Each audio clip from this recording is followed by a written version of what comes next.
Hey, pues no, pues not. I'm back with a new video. This one, I had a few questions when I saw my. This week I did a video on my setup that I'm working on, and some people were asking me about the Big Brother, which will be like my bigger battery in my whole system. So I thought I would share one because there was some question, but two as well is to get some opinion. I've been watching a lot of videos. I can almost like start the electrical wiring in the boat in cars and but by the videos I've been watching.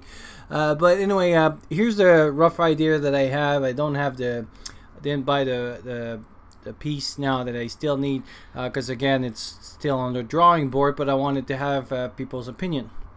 So here we go.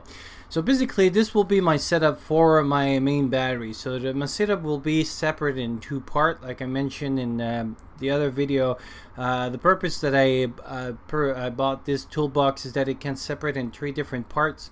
Each part, one part is like books and antennas and things. The other one is my main radio, which I use on my desk when I'm at home, and the third one is mostly the battery. And this is what you're seeing right now is the battery part. So how it works is I got this. And you'll see in a bigger part, but basically this is the regulator for solar and hydraulic. Sorry, for wind. So wind and solar. And basically what it will do, because the way it's wiring and it separates and stuff, it needs special cables. So what I thought, so that I don't get confused, because it was pretty, like, you have to follow a diagram, and this connection has to go to this connection, because it's mainly made for not really portable, but for homestead. So what I did is I use colored Anderson, so that way I'll know green goes with greens and blue goes with blues, and so that I don't confuse with all my other black and red. And so this is why you're seeing those Andersons. So basically everything will be in a box. And when I set up my cables, all I have to do, again, blue to blue, green to green, and I'll double check and triple check my diagram to make sure that all the wiring is done correctly. But then when I'm in the field, all I have to worry is put the right color to the right spot. Separately to this system, or kind of parallel to this system, because this system, like sometime, for example, I think the blue connects straight to the black on the battery. I'll still run a Anderson pole to my batteries. First is because I want to have multi ways of charging my system. The problem is, where I live, I don't have that much sun, and sometimes it can be like a week of pure rain, and so therefore, like, I won't be able to charge the battery. The issue then, you can either buy bigger solar panel, which becomes either less portable and very expensive, or you have a bigger battery part. Same issue, it gets heavier and also more expensive. Or I can differentiate the way that I charge, which will make it even more convenient if the grid goes down. That way, whatever I find, I can charge. And so separately from that, I got the regular Anderson pole connected to the EasyGate 80. And basically what this does, it regulates a little bit like the solar charger, but what it does is that it separates what I've been told is that it separates electricity. So basically it works like a CPU unit when you have like your computer. So if it feels electricity, it'll use the electricity to use your computer and stuff, but if you lose electricity, then it'll switch to the battery. It works a little bit the same system, so basically it's separate. The reason I put this, and we'll talk a little bit later, but it's just because I want to have different power supplies. Also, the reason I choose this one versus the other choice that was recommended is that it has a voltmeter, so I'll know what my battery has, and it's fused as well, and so that one it's protected from this side of the batteries. And we'll talk a little bit more about it. And so then the battery, I'm still working on what kind of battery and how big and stuff, because first I want to build those components, because that will cost a little bit of money. And then after that, because the problem with battery banks is that once you buy, you cannot just use one battery and then have another one, because they have to be at the same age, same battery, same type, and all that stuff. So basically, when you buy your battery, you have to buy them together, and it may become like a little bit expensive depending on which battery I'm on. So I'm still debating, but there'll be a battery, most likely SLA, because it's safer because I want to use it in the apartments and stuff. There's no maintenance free, and so I can leave that in the back. So it seems like it's the best way of going. On this side of the battery, so basically out of my battery, I'll put a resetting fuse box. And basically what would that do? Because out of that battery, I'm going to run a Anderson poles. So I'll have more Anderson pole on this side, and all I'll use is 45 amps.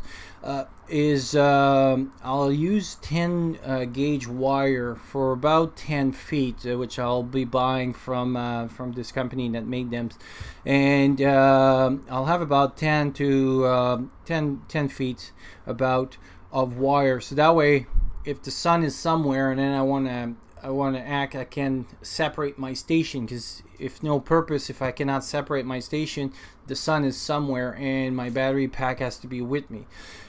So basically I'll be able to run about 10 feet of the wire, and the higher gauge wire too, so that way I don't have too much of a drop when it delivers this energy, and plus also the higher amperage. That way I'm good. So 10 seems to be a good number. And so the purpose of this one here is that if there's a damage between here and the other station that you'll see, then this fuse will trigger and basically will shut down all the electricity and stuff. So all the current over here will basically blow up the fuse, but it's resettable. So whatever happened, I'll be able to, because if I blew this fuse and I don't have one, I still want to be able to use my gear. So this is why, by resetting this one, it's good, and it's waterproof too, so that way in case water gets into it, but hopefully it won't be too much of an issue. So that will be on this side of the battery, going to the other part. So this is the box that I carry my my cables and my solar and wind charge controller. So it's a separate box, because again my system is kind of have different use. So this is the solar charger that I use, and so this is for wind and solar. And then this one, so that way I'll be able to use other 12-volt battery pack, because what I'm looking at maybe now is building a battery pack inside my my apartment or my place, and so that way I would be able to connect the battery. The problem is that if my battery is highly charged and my battery pack is lowly charged, I don't want the current to go from my battery to the other battery. So this is what, by separating it this way, it seems like what I've been told is that it wouldn't, it's kind of a one-way street, so the energy can only go in, it cannot drain. So my battery pack wouldn't be drained because it's trying to charge a lower voltage battery pack. Also, there's a cigarette lighter I'm looking at. Basically, you plug down your cigarette lighter and it has 2 Anderson pole with it. And so this is why everything has the Anderson pole. It's a great thing to have. And so that way too, for example, if the grid would be given down and everybody leave their car on the street or something, I don't have their key. So I would be able to plug either in the 12 volt or from the battery, and then I would be able to take the current and change into my battery pack. Also, there's another gadget that I may look at, and I would be able to use rain and river, so hydraulic, which I would have more. So if I don't have sun, most likely it's raining, beside if it's cloudy. But even if it's cloudy, I still have a little bit of sun coming in, and so by having all those possibility, that gives me a lot of possibility here now. So that system, I'm still reading about it, but it seems interesting. I saw a few reviews that seems to be pretty good about it, and so that system would plug through the Anderson pole in that system here. Also, what I'm looking at is propane, because I do have a lot of propane, because that's what I'm going to rely on for cooking. So if I'm really desperate and I need to recharge my battery, I could do that. And maybe have a crank, but the problem now is either the cranks are very expensive, and they don't seem to be very, like, for the money that you get back, that you invest for the energy that you return. This doesn't seem to be too familiar. But I mean, in the old days, there was radios like the Vietnam War and the World War II, they were using crank radios. So I don't know if there's a way of building a system. So we're there's a forum I'm in, and we're chatting about it and stuff. So far, it doesn't look too good, but there's still some hope.